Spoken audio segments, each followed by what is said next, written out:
안녕하세요. 문제성 피부관리 전문 아름다움이 최고가 되는 곳 미더베스트 대표 김하영입니다. 오늘은 샵을 방문하신 고객님들께서 가장 많이 물어보시고 궁금해하시는 각종 시술에 따른 적절한 시술 후 관리 꿀팁을 알려드리겠습니다. 첫 번째, 점을 빼고 난 후의 관리인데요. 요새 자외선이 약해지고 날씨가 쌀쌀해지면서 점 빼는 시술 많이들 받으시죠? 근데 점 빼고 나서 늘 하시는 말씀들을 들어보면 원장님, 점 빼고 더 크고 진해졌어요. 색소 침착이 생겼어요. 이런 속상한 말씀들을 많이 듣게 되는데요. 점 빼고 나서는 도대체 어떻게 관리를 해야 할까요? 우리가 점을 빼고 나면 피부과에서 재생 테이프를 붙여주게 되는데요. 듀오덤 또는 메디폼 많이 들어보셨죠? 보통 점은 CO2 레이저로 피부를 지져서 시술을 하게 되는데요. 이때 점과 피부가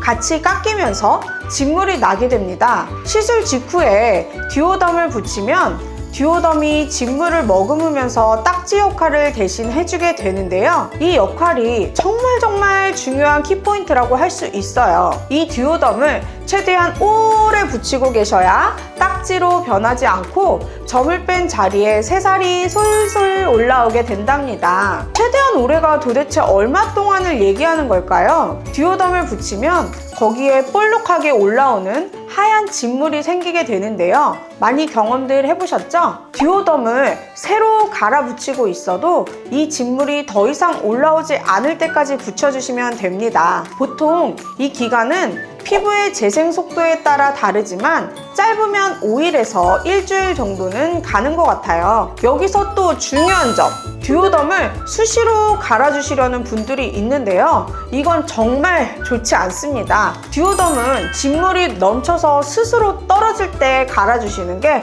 가장 좋아요. 근데 세안할 땐 어떻게 하죠? 그냥 붙이고 세안하시면 됩니다. 세안 후에 너덜너덜 거리거나 떨어진 것은 세안 후에 다시 붙여주시면 되는데, 그러니까 점을 뺐을 때는 최대한 점 뺀 곳을 피해서 세안도 부드럽게 해주시는 게 하나의 방법이겠죠? 고양이처럼. 이렇게 듀오덤을 잘 붙이고 계시다가 진물이 더 이상 올라오지 않을 때는 점 뺀 부위가 선홍빛 피부로 새살이 올라와 있을 거예요. 여기까지면 반은 성공한 겁니다. 반이요? 이후로 또 중요한 관리는 무엇이냐? 바로 선크림입니다. 새살이 선홍빛으로 올라온 것은 피부가 예민하고 얇아져 있기 때문에 자외선에 굉장히 취약해요. 그 부위가 자꾸 자외선에 노출이 된다면 결국 색소 침착을 남기게 되면서 성공적인 점 빼기에 실패하게 됩니다. 물론 반까지 성공한 후에도 색소 침착은 처음 내가 가지고 있던 점보다는 연하지만 완전히 깨끗한 피부는 되지 않기 때문에 듀오덤 이후 선크림 관리까지 완벽하게 해주셔야 성공적인 점 빼기가 된다는 거 진짜 꼭꼭 기억해 주셔야 합니다. 두 번째, 딱지 관리예요. 딱지가 생기는 많은 시술들이 있죠? 그런데 그런 시술들을 받고 피부에 딱지가 생겼을 때 이 딱지 관리의 중요성을 꼭 기억하셔야 합니다. 딱지가 생기는 이유는 바로 피부를 보호하기 위해서 생기게 되는데요.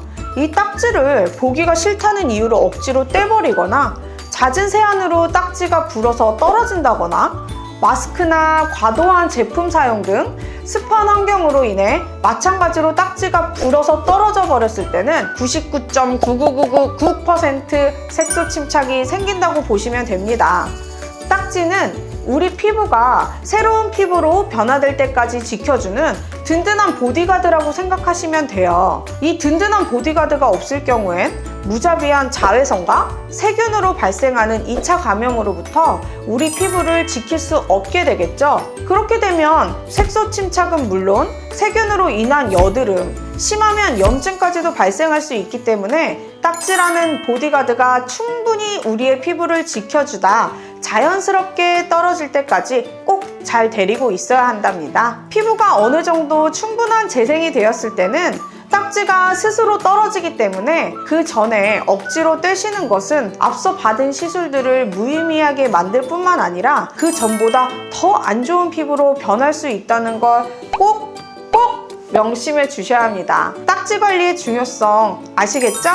세 번째, 보습 관리 및 홈케어 방법이에요. 보통 많은 시술들을 받게 되면 그 전보다 피부가 건조하기 때문에 보습을 많이 해주라는 소리를 한 번쯤은 들어보셨을 텐데요. 도대체 이 보습을 얼만큼 어떻게 해야 하는 건가요?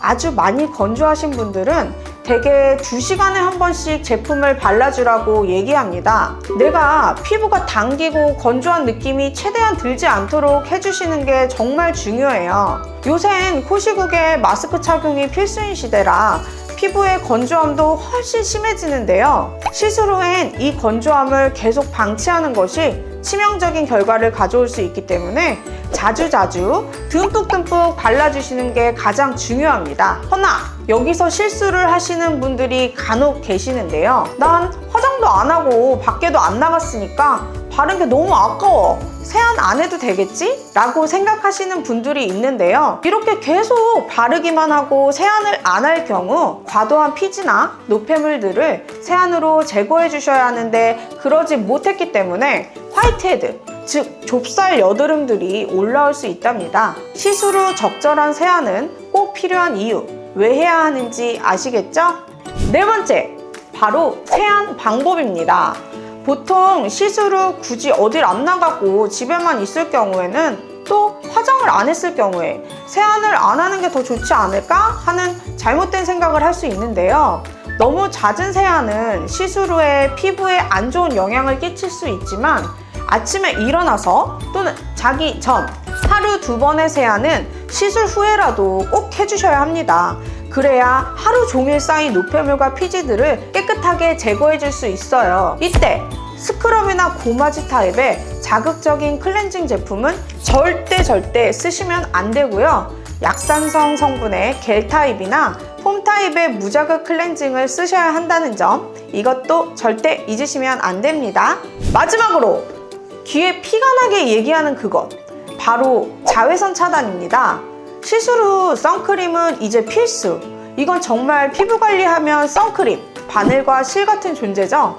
시술 받고 난 후 우리의 피부는 굉장히 예민하고 약해져 있기 때문에 평소와 똑같이 자외선을 받더라도 피부에는 치명타를 입게 됩니다. 그러므로 각종 시술 후 색소 침착 방지와 면역력을 유지하기 위해서 본인의 직업과 피부 타입을 고려한 선크림, 이것도 필수겠죠? 오늘은 이렇게 시술 후 중요한 사후관리법에 대해서 알아보았는데요. 어떠셨나요? 우리 미블리님들 도움 많이 되셨나요? 꼭 오늘 제가 말씀드린 관리법들 기억하셔서 관리 후에 더 건강하고 맑고 깨끗한 피부가 되시길 바라봅니다. 앞으로도 여러분이 궁금해하실 내용들로 또 찾아뵙겠습니다.